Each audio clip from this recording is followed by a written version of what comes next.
আসসালামু আলাইকুম গাইস, আমি আপনাদের বন্যা আফ্রিদি। আপনারা সবাই আমাকে চিনেন। তো এই যে রাস্তায় এত এত স্টুডেন্টরা মিলে রাস্তার ট্রাফিক জ্যামগুলো ক্লিয়ার করতেছে, আমারও তো ইচ্ছে হয় ওদের সাথে গিয়ে সাহায্য করি, কিন্তু আমি পারতেছি না। আমার অনেক কষ্ট হয়, কিন্তু আমি কি করব? আমি নিরুপায়। আমার ফ্যামিলি প্রেশার আমাকে অমুকে থ্রেট দিচ্ছে, সমুকে থ্রেট দিচ্ছে, আমি পারতেছি না।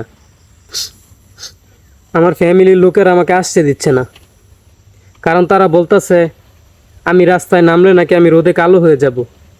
আর আমি যদি রাস্তায় নামি তাহলে আরও এমন 1000 যুবক আমার আমার দেখা দেখি আসবে, তারাও আমার দেখা থেকে কালো হয়ে যাবে। আর যদি কালো হয়ে যায় তাহলে তাদের বউ থাকবে না। আমি কি করে বুঝাবো আমি যে কেন আসতে পারতেছি না? আপনারা কি একবারও বোঝার চেষ্টা করছেন না? তারপরও আমি আমার ফ্যামিলিকে বুঝাইছি যে কালোরা কি মানুষ না। তারপরও আমি আসতে পারতাছি না, কারণ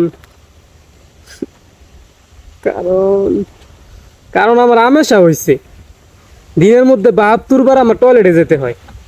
আর যেই লোকটার সারাদিন হাতের পানি শুকায় না, সে কিভাবে ট্রাফিক জ্যাম সামলাবে বলেন? এখন যদি আমি রাস্তায় যাই ট্রাফিক জ্যাম সামলাইতে, তাহলে তো আমার দাঁড়িয়ে থাকতে হবে। কিন্তু আমি কি দাঁড়িয়ে থাকতে পারবো? আমার তো দিনের মধ্যে 72 বার টয়লেটে যেতে হয়। তারপরও কিছু লোক আমাকে নিয়ে উল্টাপাল্টা পোস্ট করে। এখন বলেন আমি কি করব? কষ্ট হয়, প্রচুর কষ্ট হয়। তো যাই হোক, যেহেতু আমি বন্যা আফ্রিদিকে আপনারা আর দেখতে চাচ্ছেন না, তাই আমি হালকা নাশকতা করে অল্প সময়ের জন্য বিদায় নিচ্ছি। আমি আর ইউটিউব ফেসবুক কিছুতেই আসবো না। বিদায়।